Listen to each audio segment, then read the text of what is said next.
Selamat datang di Deep Dive kita kali ini. Anda sudah berbagi beberapa sumber menarik soal satu episode sejarah yang mungkin ya kurang dikenal, Perang Saudara Banten di akhir abad ke-17. Betul. Kalau dilihat sekilas ini kayak perebutan takhta biasa aja ya. Tapi kalau digali lebih dalam, wah ini jauh lebih rumit ternyata. Memang betul. Sumber utama kita, ini sebuah kronik dari tahun 1682, judulnya Burgerlijke Oorlogen tot Banten. Artinya Perang Saudara di Banten. Oke. Ini memberi kita sudut pandang yang sangat spesifik.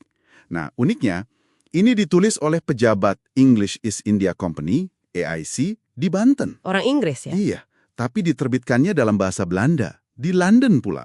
Aneh kan? Loh, kok bisa gitu? Penulisnya sih ngakunya tidak memihak. Tapi gimana ya, nuansa kekecewaan dan perspektif Inggrisnya tuh sangat terasa. Ya wajar sih, kan mereka yang kalah telak di sini. Oke.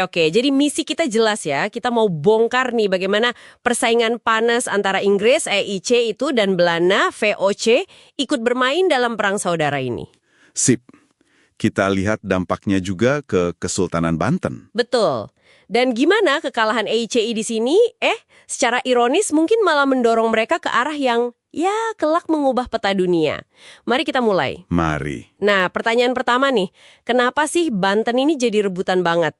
Apa yang bikin dia begitu penting di abad ke-17? Oke, jadi Banten itu lokasinya emas banget. Ada di jalur pelayaran kunci, terus jadi pusat perdagangan penting, Dagang apa tuh utamanya? terutama lada, terus tekstil juga. Nah, buat EIC Inggris, ini bukan sekedar pos dagang biasa. Mereka itu udah hampir 70 tahun loh bercokol di sana. Wah, lama juga ya 70 tahun. Ya, ini salah satu basis tertua dan paling krusial mereka di Asia.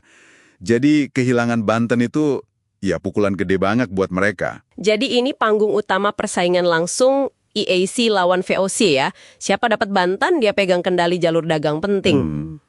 Gitu. Tepat sekali. Situasinya sangat-sangat kompetitif. Nah, di tengah persaingan dari luar itu, muncul konflik internal di Kesultanan Banten sendiri. Ah, ini dia nih, konflik klasiknya, ayah lawan anak. Benar. Betul. Di satu sisi ada Sultan Ageng Tirtayasa, penguasa saat itu, yang sumber kita sebut Raja Tua. Raja tua, oke. Lawannya, ya putranya sendiri, Sultan Haji, si Raja Muda. Drama keluarga kerajaan lah. Tapi kali ini ada pemain asing yang ikut campur. Nah, siapa lagi kalau bukan? VOC. Mereka pinter. Lihat celah dalam konflik keluarga ini.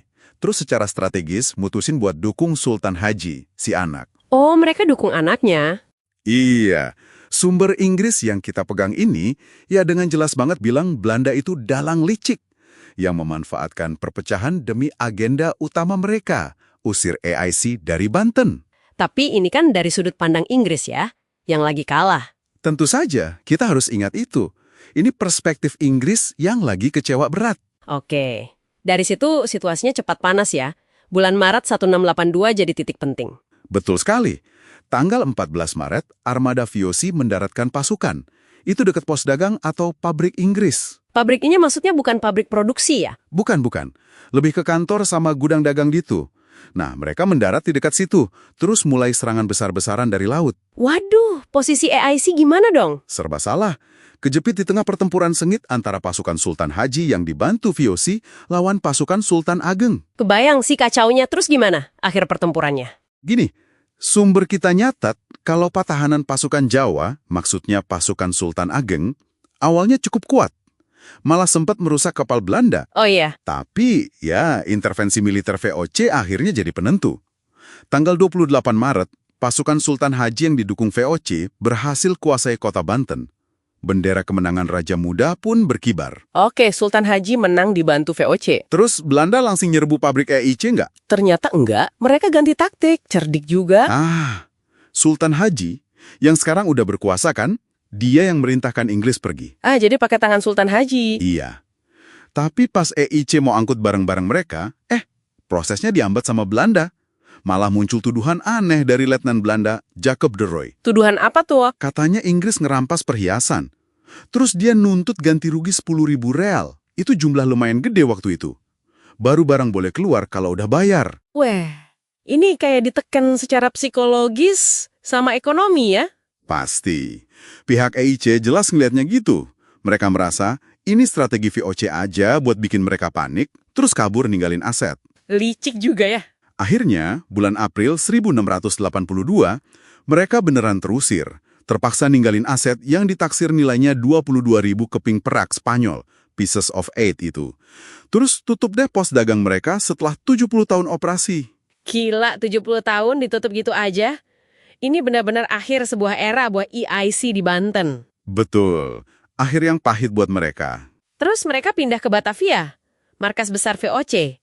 Itu kayak masuk kandang singa dong. Iya, persis. Dan ya udah ketebak, di Batavia juga nasib mereka nggak lebih baik. Izin dagang ditunda-tunda, aktivitas dihambat. Walah, dicekik terus ya ekonominya. Taktik pencekikan ekonomi ini jalan terus sampai akhirnya mereka diusir juga dari Batavia. Jadi kerugiannya double-double dong. Gede banget. Selain aset 22.000 keping perak yang hilang di Banten, pukulan finansial paling berat itu datang dari tenggelamnya kapal mereka, Juhana. Kapal Juhana? Kenapa itu? Kapal ini karam bawa kargo emas, perak, sama komoditas lain. Nilainya 72.000 pound sterling. Sebentar. 72.000 pound sterling di akhir abad ke-17. Itu pasti jumlah yang luar biasa besar. Banget. Itu kerugian yang nggak main-main buat EIC. Wah. Jadi jelas ya, ini kemunduran parah buat EIC. Tanpa ragu lagi. Secara keseluruhan, peristiwa Banten ini kemenangan besar buat VOC. Mereka makin kuat dominasinya di Nusantara. Sekaligus, ya, ini menandai terkikisnya kedaulatan Banten gara-gara intervensi asing. Kasihan juga ya Banten. Tapi selalu ada sisi lain dari koin sejarah kan? Benar. Yang menarik atau mungkin ironis ya, itu dampak jangka panjang kekalahan ini buat EIC. Kehilangan Banten itu maksa mereka mikir ulang. Mikir ulang gimana? Mereka sadar, kayaknya udah nggak bisa lagi head-to-head sama VOC di kepulauan ini. Kalah saing. Jadi, mereka mulai geser fokus dan sumber daya. Geser kemana tuh fokusnya? Terutama ke India. Wilayah kayak Benggala, Surat, Madras. Nah, wilayah-wilayah inilah yang nantinya jadi fondasi Imperium Britania di India.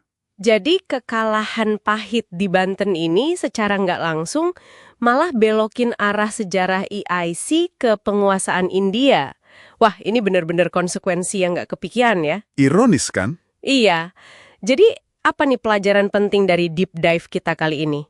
Perang Saudara Banten ini nunjukin betapa kusutnya ya hubungan antara politik internal sebuah kesultanan sama persaingan raksasa dagang global di masa itu. Betul. Kemenangan VOC itu kerugian besar buat EIC, tapi juga awal dari pudarnya kemandirian Banten. Dan strategi VOC itu campuran antara intervensi militer sama tekanan ekonomi. Terbukti sangat efektif. Setidaknya dalam jangka pendek, buat nyingkirin rival utama mereka dan ngamanin kuasa dagang di wilayah itu. Tapi nih, ini satu pertanyaan terakhir buat Anda renungkan. Coba bayangin, seandainya EIC nggak kalah di Banten. Menarik. Apa fokus mereka bakal tetap di Asia Tenggara? Terus gimana itu akan mengubah sejarah Imperium Inggris? Dan mungkin juga nasib India kayak yang kita tahu sekarang. Wah, itu pertanyaan besar.